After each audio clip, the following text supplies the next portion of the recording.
Security Advisor Michael Flynn resigned on Monday. His resignation letter reads as follows.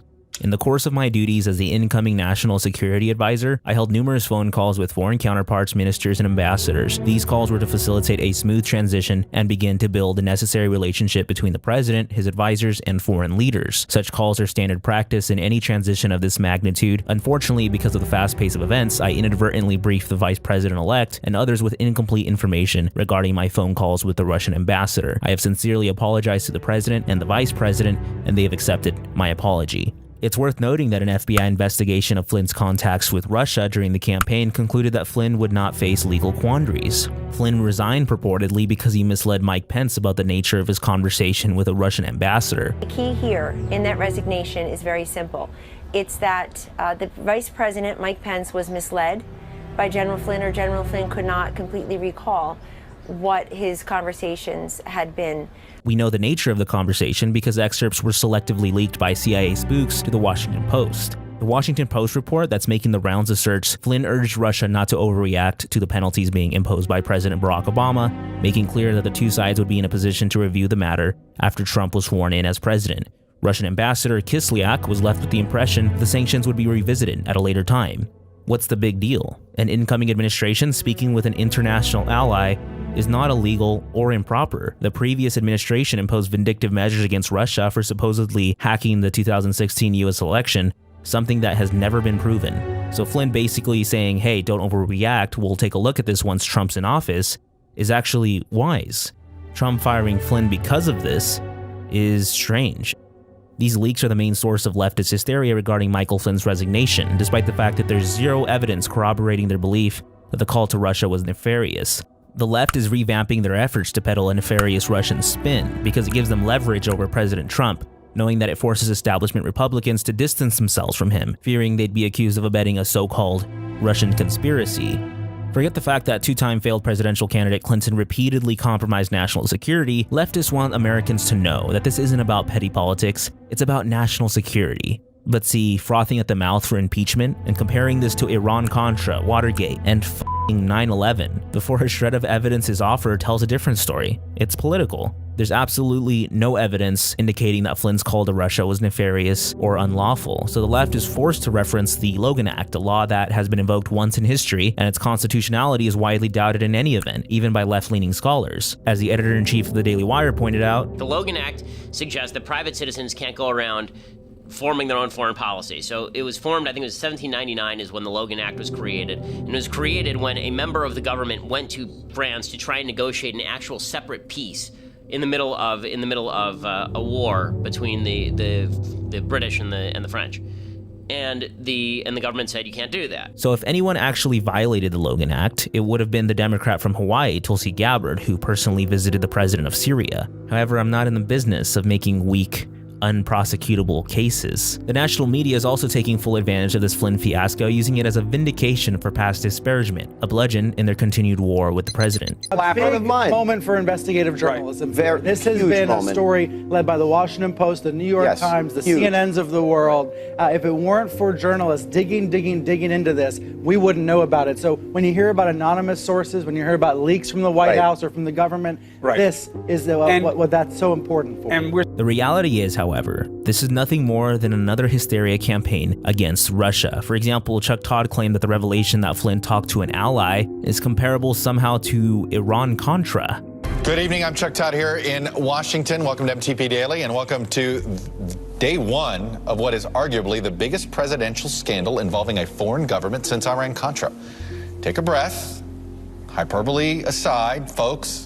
Hunker down, because this is a Class 5 political hurricane that's hitting Washington. And the problem with these hyperbolic claims is now anchors like Todd are forced to make the story live up to expectations regardless of what the facts actually are. The national media will amp up coverage to prove these expectations right. After all, they wouldn't want to be catastrophically wrong about something again. These two widely circulated pieces published by CNN and the New York Times are worth addressing. Keep in mind that there's nothing necessarily incorrect about the claims within the article. The problem lies in the utterly misleading headlines. Trump aides spoke to Russians during campaign. This puts an image of nefarious, scary collusion between the Trump administration and Russia. But if you actually read the article, which a lot of people don't do, They acknowledge that aid speaking to allies like Russia is normal and customary. Quote, officials emphasize that communications between campaign staff and representatives of foreign governments are not unusual. So the story is not particularly important and not remotely worthy of a what the fuck, which seems to be the running tone of much of the left at the moment. Here's the other headline. Trump campaigns had repeated contacts with Russian intelligence. The headline again implies that the Trump campaign had some sort of unlawful, nefarious contacts with Russian intelligence. But if we read the article, the intelligence agencies then sought to learn whether the Trump campaign was colluding with the Russians on the hacking or other efforts to influence the election. So far, they had seen no evidence of such cooperation. So basically a non-story. Yes, we should find out the reason why Flynn was fired for such a harmless act, but largely ignoring the active collusion between the intelligence community and the Washington Post is irresponsible. What the national media seems to be continually glossing over is the fact that the intelligence community is systematically attempting to undermine their president through the tsunami of leaks emerging from the White House. This is directly related to Trump's negative comments against the CIA, one of which likened the CIA to Nazis. Definitely hyperbolic, but we should never forget the deep history of politically driven deception and subversion that the CIA engages in. And the CIA has been vehemently against Trump from the start.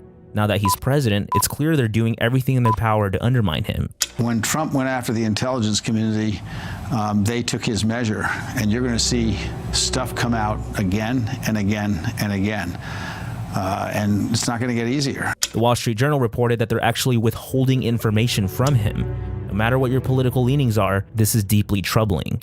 Obama-appointed intelligence community leaders, commonly referred to as the deep state, along with the national media, have led a deceptive campaign against Flynn. As Congressman Devin Nunes put it, Flynn is only the appetizer, Trump is the entree. The most irritating part of this whole story is the myriad of leftists who are praising deep state power plays against a democratically elected president just because they dislike Trump and his policies. The terrifying thing here is the only people able to stand up to Trump so far are the denizens of the deep state. They would not be singing the same tune if Clinton were in office and Republican operatives were selectively leaking information in an attempt to undermine her.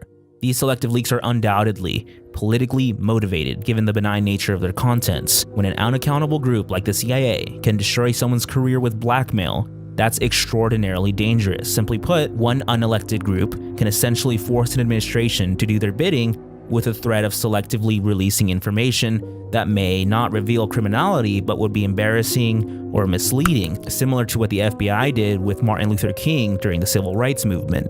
Eli Lake of Bloomberg puts it this way. The New York Times and Washington Post reported that the transcript of the phone call reviewed over the weekend by the White House could be read different ways. Selectively disclosing the details of private conversations monitored by the FBI or NSA gives the permanent state the power to destroy reputations from the cloak of anonymity. This is what police states do. Look, we cannot have our intelligence agencies eavesdropping on Americans and releasing it to the press. We have extremely elaborate procedures. This is the exact opposite of that, and it is scary because it means everybody who communicates with a foreigner is subject to being exposed by his own government. That when he's talking on the phone with a world leader, that when he's making key decisions that are in the interest of protecting this country, that we have to wonder whether or not people who work for our government, who are entrusted with classified information and decisional-based materials, are leaking that information out. That, I do believe, is a big story. All that being said, we are missing information. Why did Trump fire Flynn? No one knows. Normally, Trump sticks by his people. Maybe he just didn't want Flynn associated with the White House anymore because of the unnecessary controversy. But firing him caused more controversy. Trump didn't seem to have issues with the thick cloud of controversy surrounding Flynn when he chose him in the first place. Trump also knew Flynn misled the president weeks ago, so why didn't he fire him then if it was that big of a deal? Some argue Priebus and the Republican establishment wanted Flynn ousted, but why would they hurt Republicans' reputation in the process?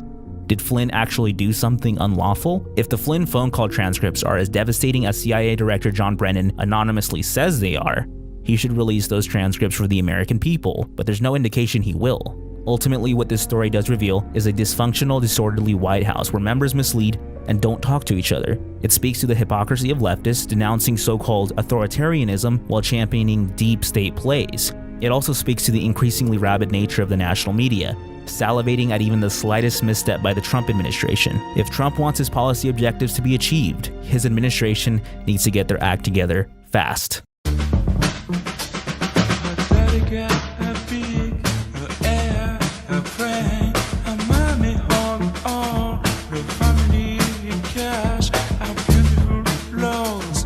stay at the corner.